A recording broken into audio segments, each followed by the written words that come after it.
जो चर्चा करनी है वो मेरे जो किसान भाई हैं उनके हितों को देखते हुए चर्चा करनी है। मन बहुत दुखी है इस समय, क्योंकि काफी समय से देख रहा हूं कि लगातार किसानों के संग बहुत अन्याय हो रहा है। मैं चालू करूंगा जुलाई अगस्त के माह से। जैसा कि आप सभी को विदित है कि जुलाई और अगस्त में और लगातार अभी तक नवंबर तक अपने यहाँ बारिश का मौसम बना रहा। जुलाई और अगस्त में बहुत अत्यधिक गुना जिले में बारिश हुई और मध्य प्रदेश की रिकॉर्ड दर्ज बारिश गुना जिले में हुई। उस समय विधानसभा सत्र भी चल रहा था, तो विधानसभा सत्र के समय मैंने ये अपनी बात विधानसभा में रखी थी कि गुना जिले में गुना में बमोरी विधानसभा क्षेत्र जो मेरा है उसमें बहुत अत्यधिक बारिश हुई है और किसानों का काफी नुकसान हुआ है, मकानों में काफी नुकसान हुआ है, पशुधन का काफी नुकसान हुआ है और किसानों की फसलों का नुकसान हुआ है। तो उस समय जो आरबीसी का प्रावधान है राजस्व विभाग का 6/4 में जो मकानों की क्षति हुई उनके लिए प्रशासन द्वारा मुआवजा बांटा गया। उस समय भी ये बात आई थी कि मुआवजा शक्लें देख के बांटा गया है, लोगों को देख के चेहरे देख के मुआवजा बांटा गया। जो कोई संपन्न लोग थे, बाहुबली लोग थे, राजनीतिक रूप से स्ट्रांग लोग थे, उन लोगों को शक्ल देख के मुआवजा दिया गया और जो मजबूर लोग थे जिनका एक्चुअल में नुकसान हुआ उन लोगों को मुआवजा नहीं मिल पाया। कई नाम ऐसे हैं लिस्ट में, अगर आप लोग भी देखेंगे कि जिन लोगों का कोई नुकसान नहीं हुआ उनको 5-5 हजार की एक परिवार में 2-2, 4-4, 5-5 लोगों को मुआवजा दिया। मैं ये बात कर रहा हूं जुलाई और अगस्त में जो वर्षा हुई थी उसकी। और जिन लोगों का एक्चुअल में नुकसान हुआ, जैसे फतेहगढ़ गांव है, नुकसान काफी हुआ, विष्णुपुरा में नुकसान हुआ, कपासी में नुकसान हुआ, बंधा में नुकसान हुआ, लालौनी में नुकसान हुआ, मगरौड़ा में नुकसान हुआ। आप सभी को मालूम है कि बमोरी विधानसभा के लगभग हर क्षेत्र में नुकसान हुआ। तो जो गरीब लोग हैं वो उस मुआवजे से काफी वंचित रहेगा जिन लोगों का एक्चुअल नुकसान हुआ। फसलों का नुकसान हुआ, धान का, मक्के का नुकसान हुआ। उस समय फसलों के लिए मुआवजा बिल्कुल न दिया, न उसकी बात कही। उसके बाद भी हमारा जो किसान है वो इस भरोसे में कि जो कुछ है, जैसी फसल है वैसी आएगी, तो उसने मक्का के लिए मेहनत करी, मक्का की फसल भी बोई और लगातार वो मेहनत करता रहा। जब मक्का की फसल निकली तो एवरेज बहुत कम निकला, लेकिन उसको एक उम्मीद जगी जब केंद्र सरकार ने मक्का का जो समर्थन मूल्य है उसकी घोषणा करी कि मक्का समर्थन मूल्य पे 2400 रुपए प्रति क्विंटल खरीदी जाएगी। ये केंद्र सरकार ने घोषणा करी तो किसान कहीं ना कहीं थोड़ा सा संभला कि जितनी मक्का निकलेगी 2400 रुपए क्विंटल में सरकार अगर उसकी खरीदी करती है तो उसको किसान को कुछ न कुछ अगली फसल की व्यवस्था हो जाएगी। जब अक्टूबर आया तो हमने देखा कि पंजीयन चालू नहीं हुए किसानों के, मध्य प्रदेश में मक्का खरीदनी चालू नहीं हुई। तो मैंने माननीय मुख्यमंत्री जी से और माननीय जो भारत सरकार में कृषि मंत्री जी हैं शिवराज सिंह जी चौहान, उनसे मैंने पत्र के माध्यम से आग्रह भी किया और मांग भी की, अपने किसान भाइयों की उनको स्थिति बताई कि स्थिति इतनी खराब है किसानों की कि अगर उनको मक्का का समर्थन मूल्य पे मक्का मध्य प्रदेश में ना खरीदी गई तो किसानों का बहुत नुकसान होगा। तो जब उनका कृषि मंत्रालय से मेरे पास जवाब आया, मैंने उनको पत्र लिखा माननीय शिवराज सिंह जी को 14/10/2025 में। मेरे पास ये 17 नवंबर को कृषि मंत्रालय से जवाब आया जिसमें ये स्पष्ट लिखा हुआ है कि मध्य प्रदेश सरकार के केएमएस 2025-26 के लिए मक्का की खरीदी का कोई प्रस्ताव अभी तक प्राप्त ही नहीं हुआ।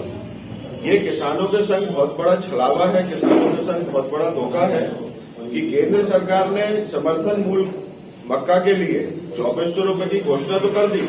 हमारा जो पड़ोसी प्रदेश है यूपी है, कई प्रदेश हैं जहां पे मक्का आज भी सरकार 2400 रुपए प्रति क्विंटल के हिसाब से खरीद रही है, लेकिन हमारे मध्य प्रदेश में वही किसानों की मक्का मंडी में 1000, 1200, 1300 रुपए के भाव किसान बेचने को मजबूर है। और कई बार तो स्थिति आपने देखी कि किसान बेचने मक्का आया, उसका खर्च नहीं निकला या उसकी बोली नहीं लगी, उसको दाम नहीं मिला, तो वो मक्का उसने रोडों पे भी फेंक दी।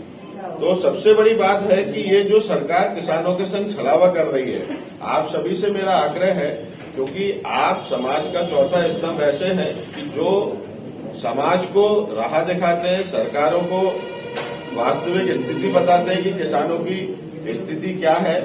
तो आप सबके माध्यम से ये बात पहुंचे सरकार तक, किसानों तक, कि मध्य प्रदेश सरकार जो किसान हितैषी सरकार अपने आप को बताती है, जो किसान को खेती का धंधा, खेती से दुगनी आय बनाने की बात बताती है, सिर्फ ढोल पीटती है, उन्होंने किसान की मक्का के लिए जो केंद्र सरकार को खरीदी का प्रस्ताव भेजना चाहिए था, वो प्रस्ताव तक नहीं भेजा। ये इसमें साफ लिखा है, मैं आप सबको इसकी एक कॉपी भी दूंगा जो आप सब लोग देखेंगे।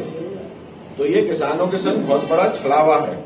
सरकार का नीतिगत फैसला है, इसको मैंने जब पढ़ा था तो मुझे ये मालूम पड़ा था कि उन्होंने जिस प्रदेश का जितना कंजम्पशन है उसके हिसाब से उसको इथेनॉल परचेज करने का टारगेट दिया है। तो उस चक्कर में जो आप बात कर रहे हैं ये बिल्कुल सही कर रहे हैं कि जो हमारे यहाँ इथेनॉल के इतने प्लांट हैं वो लोग भी कहीं ना कहीं संकट में आ गए हैं। आइए बंद है, बिल्कुल लगता है, एक तरफ ढोल पीटती है और दूसरी तरफ पूरा किसान परेशान है, व्यापारी वर्ग परेशान है, हर वर्ग परेशान है। अगर अपन खाद की बात करें तो मेरे पे किसानों के फोन आए, मेरे पे व्यापारियों के फोन आए, सरकार खाद पर टैगिंग क्यों बंद नहीं कर देती? केंद्र सरकार एक तरफ ऑर्डर देती है कि कोई भी प्रोडक्ट के साथ किसी भी खाद के संग टैगिंग नहीं होगी, लेकिन जब मेरी व्यापारियों से बात हुई, व्यापारियों का कहना है कि हमें खाद जब मिलता है, हमें खाद का अलॉटमेंट जब होता है, जब वो कंपनी उसके संग टैगिंग करके हमें कोई दूसरे प्रोडक्ट देती है। अगर हम टैगिंग के प्रोडक्ट नहीं लेंगे तो हमें यूरिया, डीएपी ये मिलेगा ही नहीं। तो एक तरफ तो सरकार बात करती है कि टैगिंग नहीं होनी चाहिए, और दूसरी तरफ क्या उन कंपनियों को सरकार बाध्य नहीं कर सकती टैगिंग बंद करने के लिए? क्या व्यापारियों को, ये जो प्राइवेट कंपनी है, जो भी कंपनी खाद दे रही है, वो खाद व्यापारियों को बाध्य करेंगी कि टैगिंग करना है? तो मरण तो सीधे सीधे चाहे व्यापारी का हो चाहे किसान का हो, मरण तो सीधे सीधे मध्य प्रदेश के लोगों का है, मध्य प्रदेश के किसानों का है। क्योंकि अगर खाद व्यापारी के पास महंगा आएगा तो स्वाभाविक रूप से वो व्यापारी किसानों को खाद महंगा देगा। उन पे कृपा करी। भगवान ने भी देखा ही किसान हमारा बहुत दुखी है। इंद्र देवता ने, भगवान ने बोनी के समय में बारिश कर दी, अच्छी बारिश हुई, किसान की जमीनें तैयार हुई, वो लोग बोनी के लिए तैयार हुए। उस समय में किसान के ऊपर दूसरा संकट ये मध्य प्रदेश की सरकार ने खड़ा किया, खाद का संकट। आप सभी ने देखा कि खाद सोसाइटियों पे मिल नहीं रहा, खाद डबल लॉक के केंद्रों पे भीड़ लगी हुई है, किसानों को खाद की जगह गालियां मिल रही हैं, किसानों को खाद की जगह डंडे मिल रहे हैं। जो किसान है वो खाद के डीएपी की व्यवस्था करने के लिए इतना मजबूर हो गया कि उसने 2-2 हजार रुपए बोरी तक, 2-2 हजार रुपए बोरी तक डीएपी खरीदा है। जब मैं ये पूछना चाहता हूं कि सरकार एक तरफ किसान को व्यवस्था नहीं करा पा रही खाद की सोसाइटियों के माध्यम से, डबल लॉक के केंद्रों के माध्यम से, तो किसान इतना ब्लैक में खाद कहां से उपलब्ध हो रहा है? तो ये भी एक बहुत बड़ी बात है। किसान ने जैसे तैसे करके, पैसा उठाधरी करके अपनी खाद की व्यवस्था करी, डीएपी की व्यवस्था करी, किसान ने अपनी बोनी करी। क्योंकि मरता ना करता वाली बात है, उसके लिए तो जीवन मरण का संकट सामने है। अगर बोनी नहीं करे तो पिछला कर्जा उस पर इतना है कि आगे की फसल खराब हो जाए तो वो कर्जा भी नहीं पटा पाएगा, उसके पास खाने पीने का साधन भी नहीं बचेगा। किसान ने बोनी करी, आज समय है उसको खेत में पानी लगाने का। खेत 15-20 दिन हो गए हर किसान को बोनी करे हुए, पूरे क्षेत्र में बोनी हो चुकी, गुना के साथ साथ मध्य प्रदेश में बोनी हो चुकी। अब यूरिया की बात करते हैं तो यूरिया जब किसान को पहले पानी में आवश्यकता है तो यूरिया कहीं पे भी किसानों को उपलब्ध नहीं हो पा रहा। डबल लॉक केंद्रों पे इतनी भीड़ लगी हुई है। एक दिन मैं खुद गया था बागेरी में, भमोरी विधानसभा का डबल लॉक केंद्र है, मैंने वहां पे खड़े रह के 4-5 घंटे व्यवस्था करी, खाद बंटना चालू कराई। मैं निकला, दूसरे दिन से वही व्यवस्था हो गई। मैंने गुना आके हमारे कलेक्टर साहब से बात करी, कलेक्टर साहब से आग्रह भी किया कि कलेक्टर साहब ऐसी ऐसी बात है, तो उन्होंने कहा खाद तो पर्याप्त है।